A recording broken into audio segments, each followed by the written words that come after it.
as we toil at the close of the day, how we were gathered around her knees in those days that used to be. My mother would sing about God's amazing grace. Amazing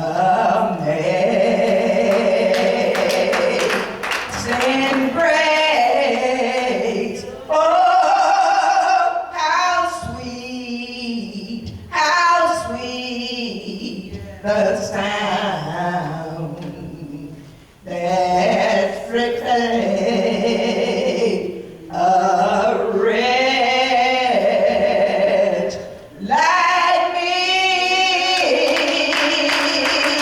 I once was lost, but now I'm found. I was blind, oh, but now I see.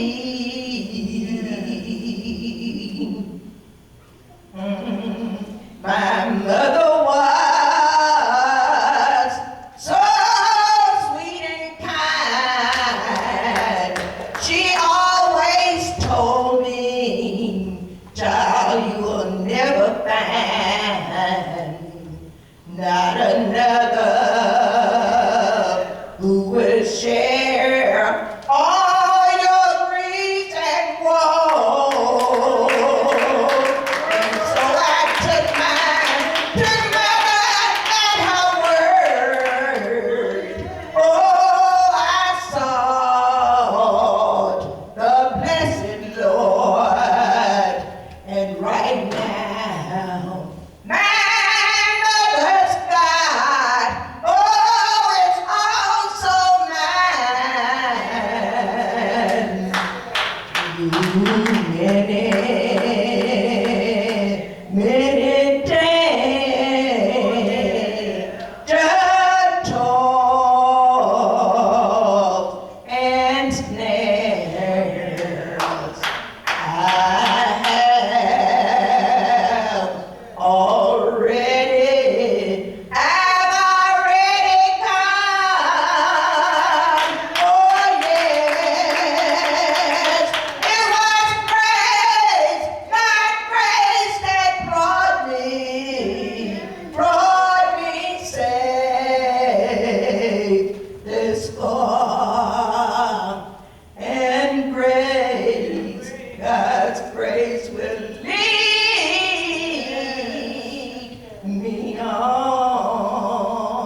bless his name. He's good and he is worthy to be praised. Thank you, Lord. Thank you, Lord, for your goodness. Thank you on today, Lord. Thank you for waking us this morning. Thank you for starting us on our way, Lord. We thank you for, Lord, giving us the activity of our limbs. Allow us to walk and to talk today, God. And most of all, we thank you for salvation, Lord. And the opportunity to come back into the house of prayer just one more time. God, we thank you today that we have a mind to go other places, but we have a mind to be in church on today. A mind to worship you, to lift you up, to give you glory, to give you praise on today. We thank you today, God. We thank you today, God. You've kept us, God, in the midst of trouble, in the midst of turmoil, in the midst of trials and tribulation. You kept us on today, God. And we want to say thank you, Lord. We want to say thank you today, Lord. You didn't have to bless us. You don't have to be good to us. You don't have to make ways for us. But God, we thank you today because it's because of your mercy and your grace, God, that we are not consumed. And because of you on today, God, we live and move and have our being. We thank you today, God. Hallelujah, for long suffering and patience.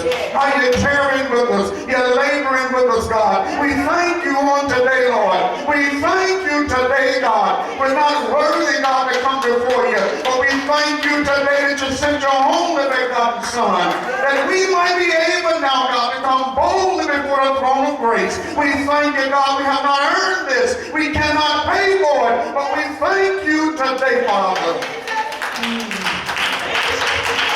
Father, thank you, Lord. Thank you, Lord. Thank you, Lord. Thank you, Lord. We thank you because you've been so good to us. You've been so good to us, Lord. And sometimes we take it for granted. Sometimes, God, we go about it, we're more concerned about what other people are going to say about us and think about us than we are about pleasing you. But today, God, we're saying we don't care. We don't care how we look. We don't care how we sound. We don't care what other people think. We don't care what they're going to say about us. We want to please you on today, Lord. We want to please you today, God. We want to say hallelujah. We want to say glory to your name. Oh, thank you today, Lord. Somebody sitting around and they're looking at us, Lord. But oh, I don't care what they're looking at today. They're going to see me praising you. They're going to see me lifting holy hands in the sanctuary. They're going to see me saying thank you. They're going to see me, God, giving you glory. Hallelujah. Because only you are worthy. You are worthy today, Lord. Have your way now, God. Have your way in this service. Because you are omnipotent. You are sovereign on today. And we say, come in and have your way, Lord. Have your way, Lord.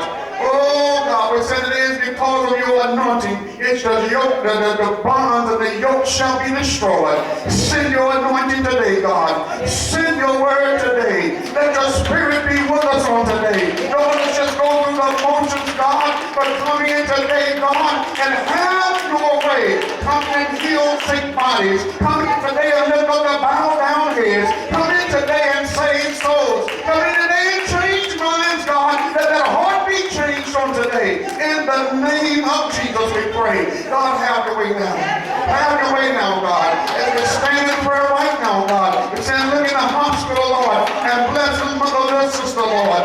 Touch her, God. Touch her even now, Lord. In the name of Jesus. Lord, we're saying because we walk in faith on today and not by sight. And we believe that you're able to do all things but fail. You have all power in your hand, Lord. And touch and heal right now. In the name of Jesus. In Jesus' name. We say, look on Mother Shaw, Lord, and her daughter. Bless them today, God. Touch their bodies, Lord. Give them strength even now. In the name of Jesus. Oh, you're able, Lord. And then those of us that are here today, God, we come to give you glory. We come to lift you up. We come to give you praise, Lord. We come today, God, and bless us now, God. When we lift our hands, don't pass us by, God. But we lift our hands, you know what? We're lifting our hands. And stop by here, Lord. Stop by here, Lord. Yes, Lord Jesus. In the name of Jesus. Oh, Father, we come today and saying, have your way. Have your way, Lord. Have your way. It's not our service, but we relinquish control to you right now. Let your glory be revealed. Yes, God. Let your presence be amongst us. And Father, we're saying, forgive today of sin, Lord, of iniquity, of transgressions. That there may be nothing, God, that can hinder your blessings. Nothing that can keep you away, God, from moving on us. And then, God, wash us, cleanse us, and purge us. And while you're doing it, God, bind the devil who comes to hinder. He comes to distract our minds so we cannot receive your word, that we will not hear and be set free. Bind the enemy on every hand, whatever distraction he may try to bring. Oh God, today it is your service, and you have a free course now. And in Jesus' name we pray. In Jesus' name. Come on, saints. In Jesus' name. Amen. Amen. Bless God today for his goodness and for his mercy. Amen. Amen. Lord, can you go take a look around, because even sometimes we got other things going on that'll skip service, but the word is the reason we come to church. So can you go look around, let them know, amen, be like Mary. Mary chose Martha chose Mary chose the good part. Amen. Everything else going on, but she chose the good part, because Jesus was in the house. And Jesus was teaching. And she didn't want to miss the teaching, so she let the cooking go. She let the cleaning go. She let all the other stuff go, and she chose the good part. Amen. And so we're not going to let the people of God miss the good part, because it's the word of God that saves us. It's the word of God that strengthens us. It's the word of God that guides us and directs us and leads us.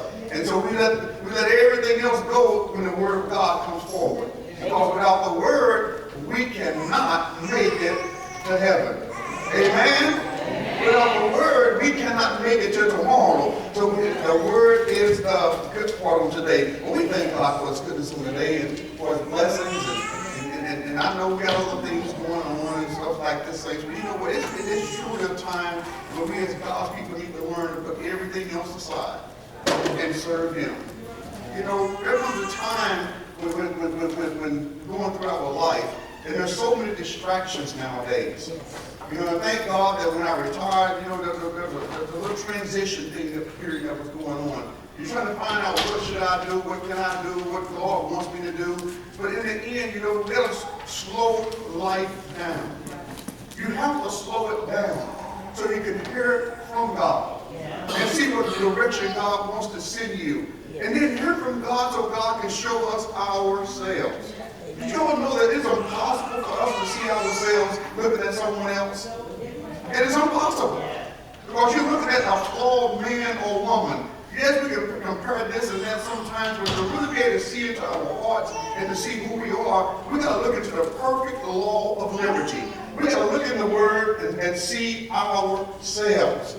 And that's what we're not doing. And the enemy knows it, so he won't let us slow down. We're staying distracted. And I speak from experience today, because always when we're running here and there and everywhere else, it's hard to just stop sometimes and let God speak to us. And when God speaks to us, he's just not speaking to be speaking. God is speaking to instruct us, to guide us, to reveal things to us. And God is not going to reveal anything to me about someone else until he first reveals me to me.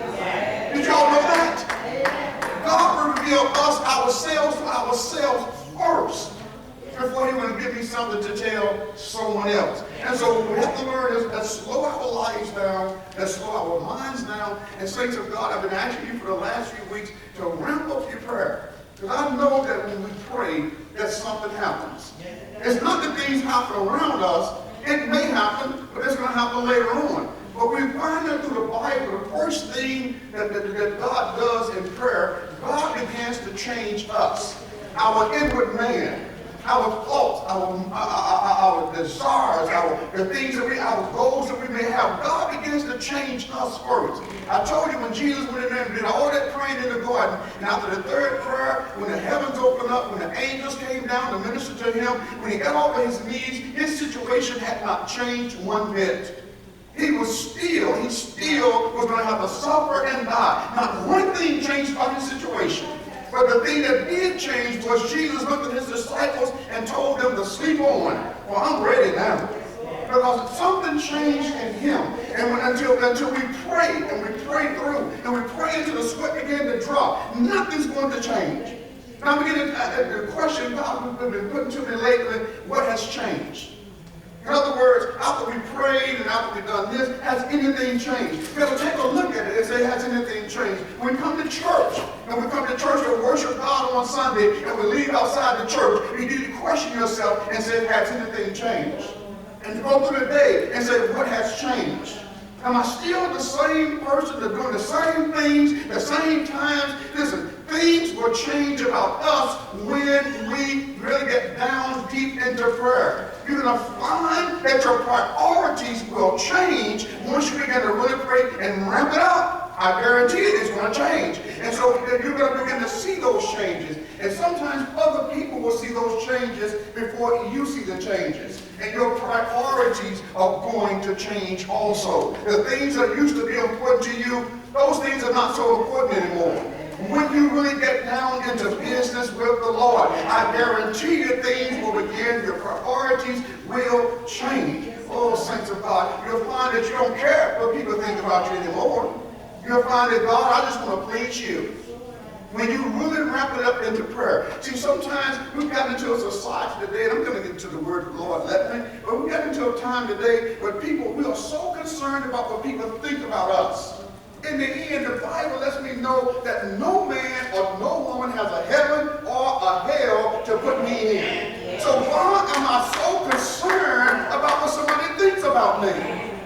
We go about trying to craft our own lives so that we can please people and people are going to be happy with us and everything else. But what I found out in my life, saints, is this here. When I live my life, when I'm not concerned about what other people are doing, at some point, at some time, people are going to get a real respect for you because people know when you're doing things just to please them. And then people begin to manipulate you and use you because they know that you're too concerned about what they think. Did you all hear that?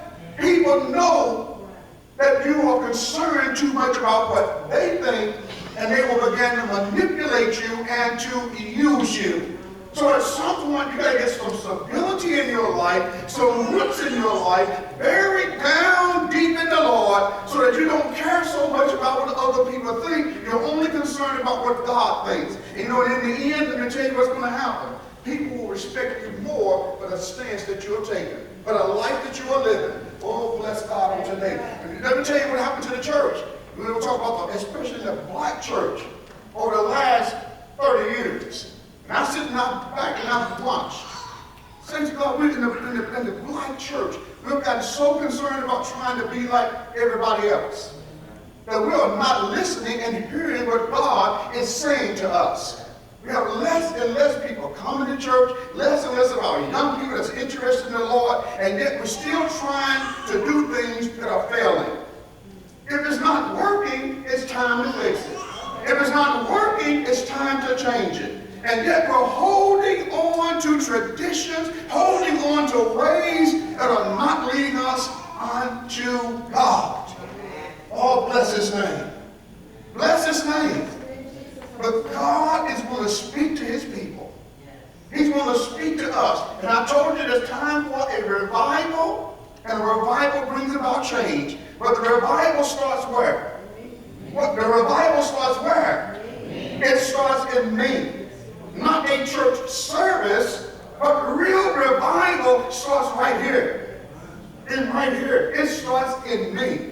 Oh, bless his name. I've been telling people, one of the things I've learned over the last few weeks is I begin to ramp up prayer. And I ramped it up because I looked and I looked at the Azusa Street thing a couple months back, and I said, man, this man was praying 5 hours a day? I said, my goodness, I haven't been praying. Did somebody else say that? I haven't been praying.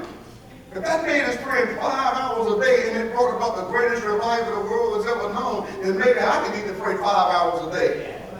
Oh, yes. And I pray that long because maybe God can revive me to where I can make my calling and my election sure. See, I'm not going to revival for you. I'm going to revival for who? For me.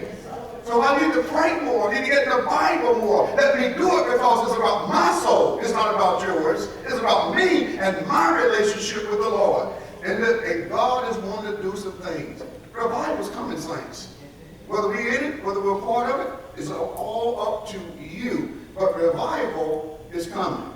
When I say revival is coming, most of us be thinking, oh, God going to bless me, and He's going to set me free, He's going to open doors, He's going to make ways, He's going to bless me financially, and all this other stuff. But no, saying revival is about reviving us so we can serve the Lord. Because God can be the less bit concerned about your comfort in life. Did everybody hear what I said? God is not concerned about your comfort. He's concerned about you doing what He wants you to do. You getting into His will. Your comfort and everything that you have, He said, put that on the back burner. He said, seek ye first. Preeminent, prioritize. Seek ye first the kingdom of heaven. In other words, heaven must be my goal. My sights must be on it all the time, every day, all day long. Seek ye first. It must be my number one priority in life is making it to heaven. And saints, I can look back, I don't call their name, but the pastor sees everything. I can see how we're living. I can see what we're doing. I can see how little we're at church. I can even tell how little we're praying, how little we're studying our Bible. You have not made heaven your number one priority. And yet we want all the blessings God has to give. And I'm telling you, it's not going to happen, saints. We have got to get back to saying, God, you are number one in my life. And not just as Sister Brittany said, not just saying it with the mouth, but it has to be some actions that follow my words. God must be number one.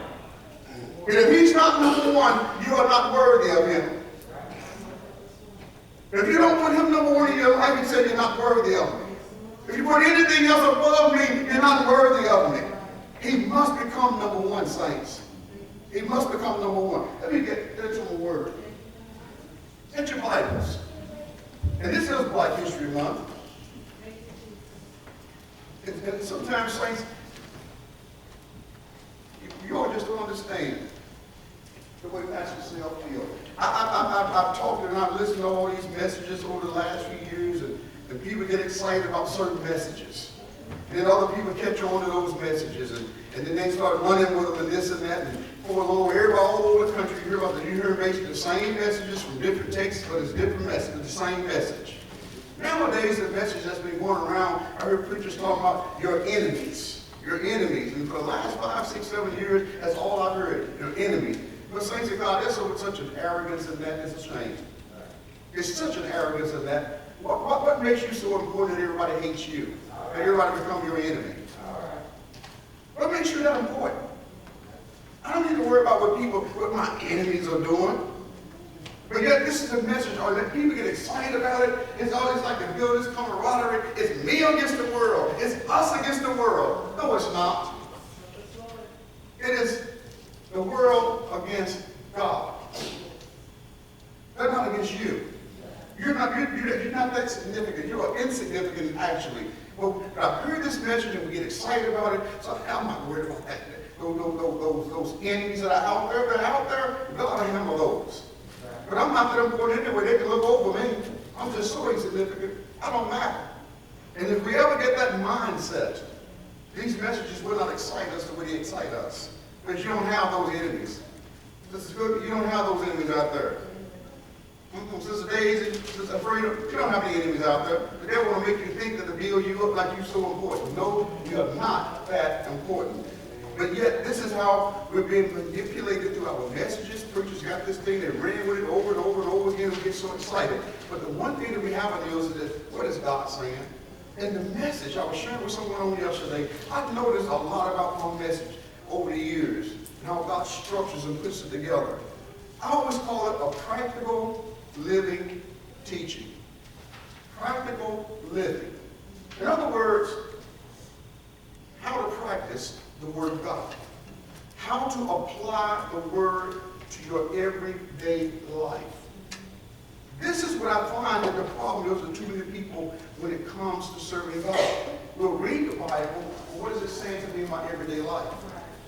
And then you ought to be able to say, I'm at a certain place in life, at a certain point in life, how do I realize that I'm off or when I'm right is based upon the Word? Well, we haven't learned how to apply it to our life. Some of the most basic principles: do unto others as you would have them to do unto you. Now, how many of us, and I want you to raise your hand, when you're going through turmoil, when you're going through trouble, when you're going through strife, when you're going through adversity, or when you're going through and you know somebody don't like you, or whatever they say this to you, how many of us really go and apply that scripture and say, do unto others as you have them to do unto you?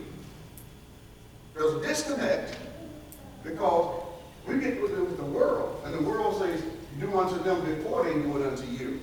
And that's the mindset that we have gotten from the world. They don't like me, I'm not going to like them. They shoot my cat, I'm going to kill their dog. This is the mindset that has been created, and it's infiltrated the church. It's infiltrated into the church. We haven't learned that we cannot be like the world.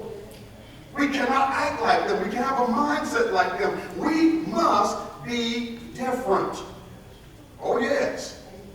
We've got to be. If we're not different, how can we be the light of the world? If we don't act different, how can we show them the way? How are we lifting Jesus up if we're just like the world? He has commanded us. It's not an option. It's not a choice. It is a commandment of God, and He told us that we must be different than the world. That there be a difference between clean and unclean, and holy and unholy. There must be a difference. And I don't go out about trying to make myself different. What I must do is seek the Lord. And as I'm seeking the Lord, automatically, as I serve Him, as I seek to please Him every day, I am going to be different. Yes, Lord. Amen. Too often I've seen people go out here trying everything they can. Perfect example that we would dress. Everybody looking to find something that sets me different, sets me aside from everybody else. There was a time when we weren't concerned about that. Everybody see how I'm dressed today? There was a time in the black church, almost every man came in just like this. Did y'all know that? Y'all young people, y'all didn't know that, did you? Some of the older people, y'all didn't know it either. They didn't have suits. They didn't have the fancy clothes, and they were going to buy the best of everything else. They came to church just like this. They called it their Sunday good trousers. Is what they called it. They had those that they worked in, and they sometimes worked in these, but they had their Sunday best trousers. They didn't have it. They weren't concerned about being different and dressing to impress. What they did, they came in what they had, because the focus was to come to church and to meet the Lord at the building. They weren't concerned about all these other stuff. There was a time I remember when I was growing up, we had the pot-belly stove in the church. Anybody remember that? How did we get so far away from coming in with our minds on the Lord that everything got to be a certain way? You're going to learn a lot about my mind here on the day. I don't care. And God does not care about building, about pews, about windows, about clocks, about any of that stuff. God's concerned about souls, and yet we make these other things very important. God doesn't. We do it. In the church, we've seen changes. And God don't let me get to the full message today. Let me go with what I got here. In the church, what we have seen, just like in society, did you all know that just a few short years ago, that in the black church, people came in and we truly worshiped God? Amen. The black church was known for lifting those hands and shouting and praising. We were known for that.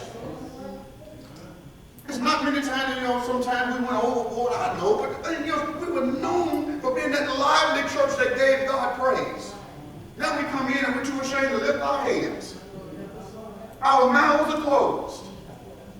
We're too ashamed because we've made it now, we've arrived. We have more now than we've ever had. It happened in society. The black community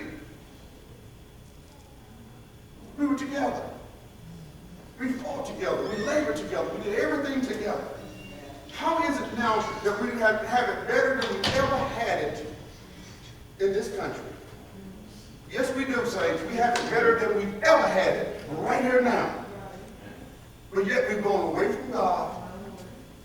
Yet we seem to be going backwards and not forward. How is it that that happened? As much as God blessed us, how does that happen? Oh, we can look and begin to blame people. Let me get to the word. Go with me to the book of Genesis. Genesis, the 3rd chapter. I'm going to show you some stuff here.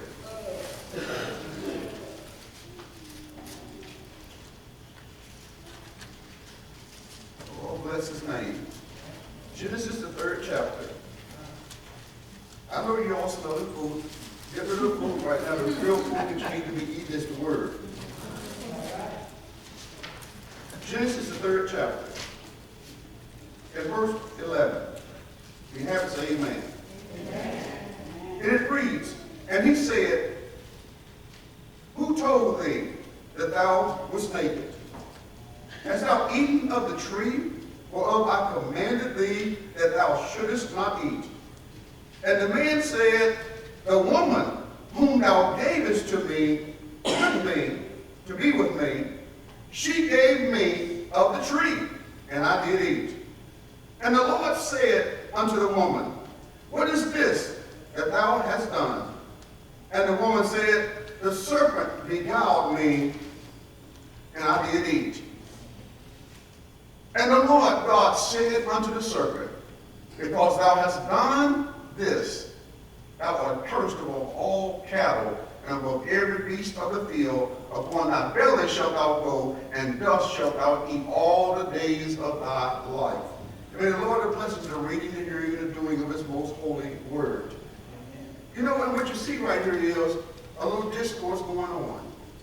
And to give you a little background, God he created man, he put man into the garden and told him to dress it and to take care of it and do all this. He said, now you can eat whatever's in the garden. You can eat whatever's in there, except for this one tree. Do not eat of that tree. And so God looked at man and said, it's not good that man should be alone, so he created more man, and so that he could have a helpmate. And so at some point in time, you know, the devil came along, and you know, he don't like man anyway. He's accused of the saints, and he wants to see us dead and see us separated from God. And so the devil did, he came and talked to the woman and deceived her, tricked her, beguiled her, she said, and caused her, oh, surely, you know, the reason he don't want you to eat, he said, because the day that you eat thereof, he said, you know what, your eyes are going to be open and you're going to be just like him. So he don't want you just like him. And so the woman ate of the tree. And then she got with her husband and said, here, I'm not dead. And if I ate of the tree and I'm supposed to die, and I did not die, so shouldn't it be all right? So he foolishly, he went and ate of the tree, of the fruit also. Of the tree also. And so then when they did that, their eyes were open and they began to realize some things that they didn't realize before. And I read this here, let me tell you a little background. There was an innocence here that God had created man with. The innocence of little children. Now you all know you got little children and they running around and they put out a diaper on, and they take the diaper off and they just running like crazy. They don't realize anything's wrong going around with nothing on. Well, God created man just like that. That's who man was. I'm not talking about babes here. I'm talking about Adam and Eve who were grown. They didn't have a clue about clothes or they were naked or anything like that. But when they ate of the forbidden fruit, the tree that they were not supposed to touch, all of a sudden now they look and they realize I'm naked, and now they got to hide themselves. And so God had come told God, I'm naked. So when you came, God, I realized I was naked, and so I hid myself. And God's question was, who told you that you were naked?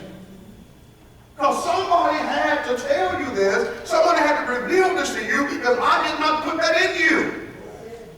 And it began with that, did you eat of the tree that I told you not to eat of? He said, and instead of Adam taking the responsibility, what Adam did, he said, the woman that you gave me to be with me, she gave to me and I did eat. That wasn't the question God asked. He immediately went to the blame. Someone else for my situation. And then he went to the woman. He said, what is this you have done? Remember, default situation, you all know what default means. Default comment, default place. Oh, the devil beguiled me, and I did eat. so God goes from man, he goes to the woman, then he goes to the serpent. Now, he didn't ask the serpent anything because he already knew the devil. He wasn't going to tell the truth to start with, was he? He's the father of lies, and he's always lying himself. So he didn't even give him a chance. He didn't ask him. He said, oh, because you've done this. He told him, I'm going to do this to you. But the thing is that you got to understand what God was seeing. He was disappointed. He was hurt. He was let down. He felt betrayed. I've given you all of this. I've done this for you, and yet you betrayed me. You've done this thing that I told you not to do. I gave you everything else, and yet you had to go and take the one thing that was forbidden from you. You had to do it. And so God began to tell the man, began to tell the woman, what? Because you've done this, and the man, because you've done that. But the thing is, nobody wanted to own up to their responsibility. Nobody wanted to say, yes, I did it. And blame yourself. And that's what Adam and Eve was doing here. They were not going to say, oh yes, I did it. No, somebody else caused me to do it. Everybody know Flip Wilson? Come on, raise your hand if you ever heard of Flip Wilson. Come on, tell me what was Flip Wilson known for? The devil made me do it. Always ready to blame someone else. And so, saints, for a few moments today, I want to talk about the blame game. It is Black History, so we're going to hopefully do a little bit of justice to Black history on today. But history is good to know history. And trust me, Pastor Sal, what's his address? She knows I like history. I love history. I just love to see what went on back then. And sometimes I say I was born just a couple hundred years too late or whatever, but I love history. But the thing is that we're making history today, right now. Today, at this point in time, we are making history. We're too focused on what's back there sometimes to realize that we need to be learning from those mistakes and making new history right now.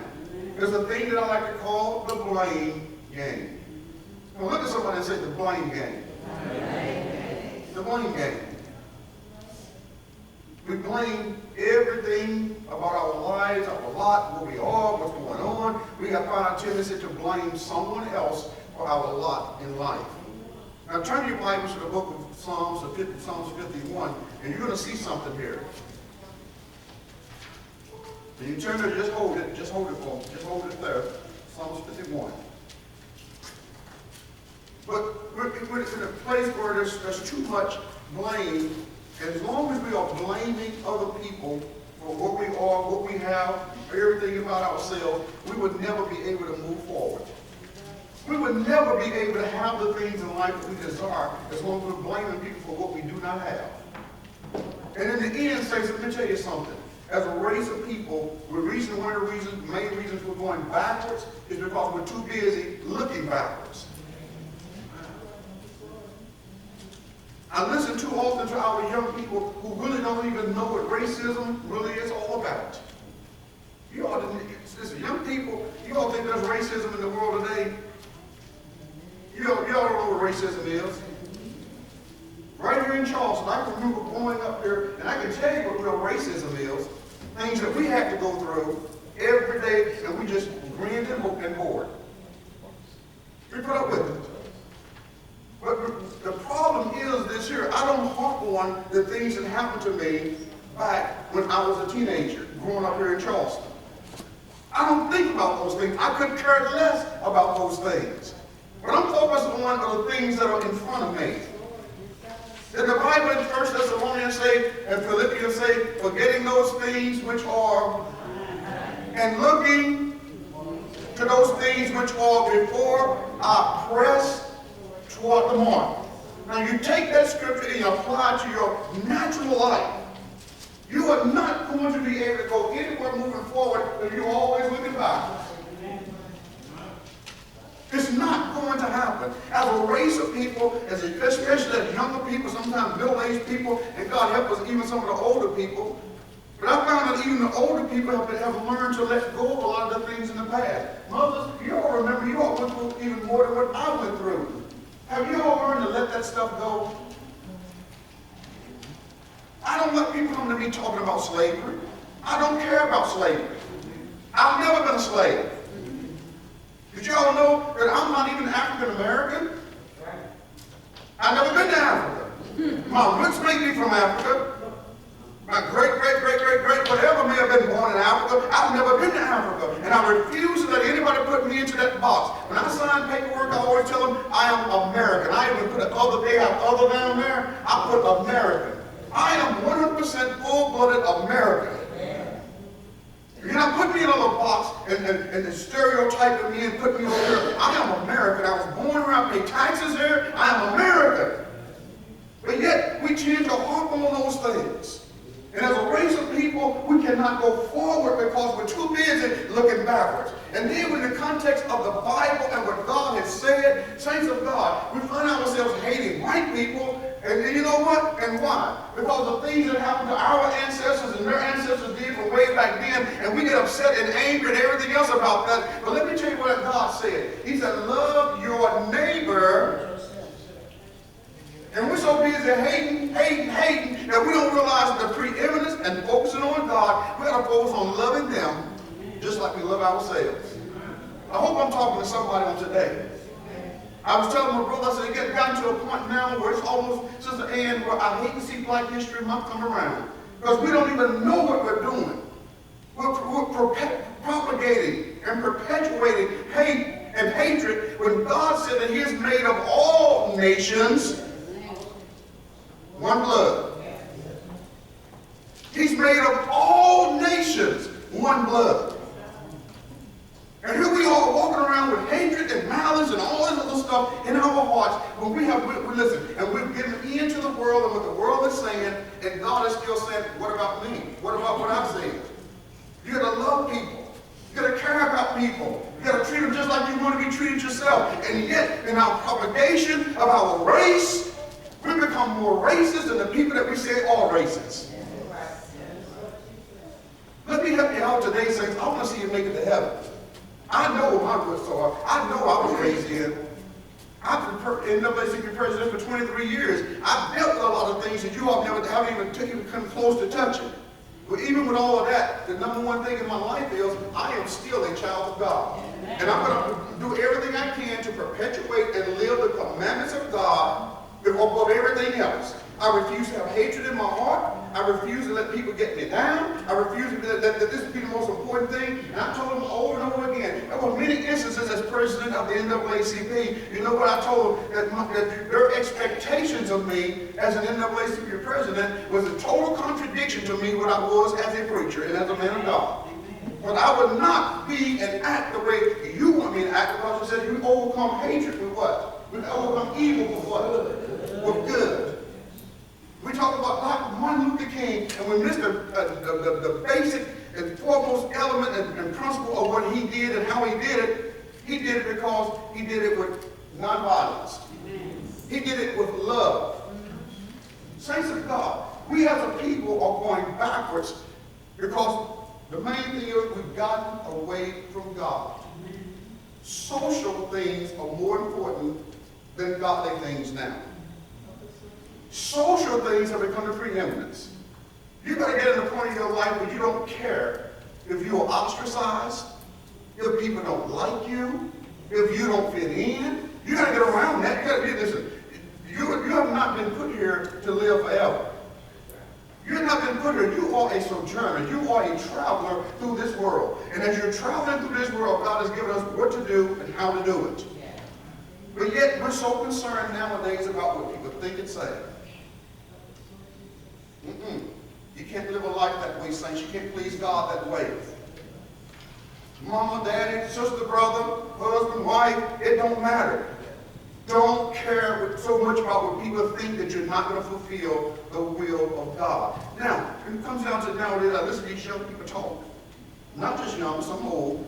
We blame people for our lot in life. We blame people. We want the blame game. We want to blame the situation, blame this. I do not accept, as an individual, I do not accept blame when you're going to say the white man did this. I don't accept it. You may as well don't even bring it to me. You know why? Let me tell you why. After slavery has been abolished, okay, there's no slavery anymore. Reconstruction period ended. You know, Reconstruction is when they came and they started doing the lynchings and all this other kind of stuff and trying to keep us down. Jim Crow laws were done away with through legislation, with the Civil Rights Bill, the Equal Rights Amendment, and all these things. It was done away with. Since we have black people on the Board of Chancellors at Harvard. We have people that are CEOs of major corporations. We have Supreme Court justices. We have people sitting on the benches as judges. We have Secretary of State, Joint Chief of Staff for the military. Highest position. These are highest positions you can get to. Housing and Urban Development Director. These are black people. Owning businesses, major corporations ourselves. All these accomplishments, and we just had a president, a black man, serve 2 terms in the White House. And yet we still see racism the way it was back in the 50s and 60s. Something wrong with our minds. Something is absolutely wrong with your mind if you see racism as like it was back in the 50s and 60s. It is not there. It's being propagated by people that will manipulate you and use you. Saints of God, let's stop hating and let's start loving. If they could love, the white people can love us enough to put a white man, a black man in the White House, and would I just say, who put him in there? Why would I say that? Because there's not enough of us to put Barack Obama in the White House. We only make up 12% of the population, and then half of us can't vote. We're really about 6% of us, if you want to look at it. There's not enough of us that could have put him in the White House. If they loved us enough to put us in the White House, why do we see racism like it was back in the 50s and 60s? And I heard this stuff all the time. And I'm telling you, as former president of the NAACP, let's change our thinking. As long as we're looking at that and living back at that time, we will never be able to move forward. And all the things that held us back right there, they are gone. They cannot hold us back. If I'm broke, busted, and disgusted, don't blame somebody else. Blame what you are doing. Blame what you do with your own money. Blame not getting an education for yourself. Blame yourself. It's nobody else's fault. We're too busy blaming so that we cannot own up to where we are. Well, let me tell you about what we blame. Oh, bless his name. Financially, we want to blame everybody else. All them Wall Street people. Well, Wall Street people didn't come into your house to take your paycheck and not pay the bills when we went out and bought shoes. I was looking at something on Facebook the other day. I can't remember who posted that. But there was this guy, he went into, he was at a store buying some Jordans, just that young guy buying some Jordans. They had a little older guy, I think it was an uncle or somebody, cousin. He come in the store behind him, no, not today. You gonna give me my money. He made him take those Jordans back in the store, get his money back, and give him his money that he owed him. Does that tell you something? He owed him some money, but yet instead of paying him his money back, he's going to the store buying Jordans. So who's to blame because he don't have anything? Himself. Those Jordans are not that important. Many times we know we have bills, we don't pay our bills, but yet we want to go out on the town, we want to go out to eat, we want to do this, we want to do that. Saints of God, when your credit score gets messed up because you don't pay your bills, whose fault is it?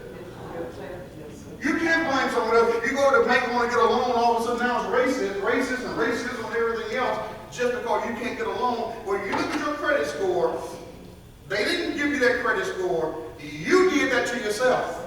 It is not, and they say, listen, has nothing to do with color, it has to do with that score that's sitting right there. The reason you cannot get that loan. But yet it's racism. We want to call it racism. It's what we do. You can't blame anyone else. You can't blame the next person. It's because the choices that we make is the reason many times, and most of the time, that we are in the place in life that we are. It's choices, decisions that we make. And until we can own up to those choices and decisions that we made, we will continually blame other people for where we are. And I'm not saying to God, I'm not gullible. I don't think racism is dead in this country. I'm not that stupid. I know you got people in this country that are still holding on to those things, but those people can't stop me from doing anything anymore. I'm not going to focus on them. I'm going to focus on what I need to do. If I do what I need to do, there's nothing they can do to stop me because the laws are in my favor now. And yet, we still look like blaming people when things are open, doors have been made, they're wide open for us to go through. Oh, bless his name. And so there's something that I can't think, Nelson Mandela said. It's so strikingly profound. And he is indeed qualified to say what he said, because anybody know Nelson Mandela? He was in prison for 27 years for doing what? Nothing. Except trying to stand up for civil rights in South Africa. Nelson Mandela said something that I truly accept. And that is this here. If you want people to change the way they treat you, you must first change yourself.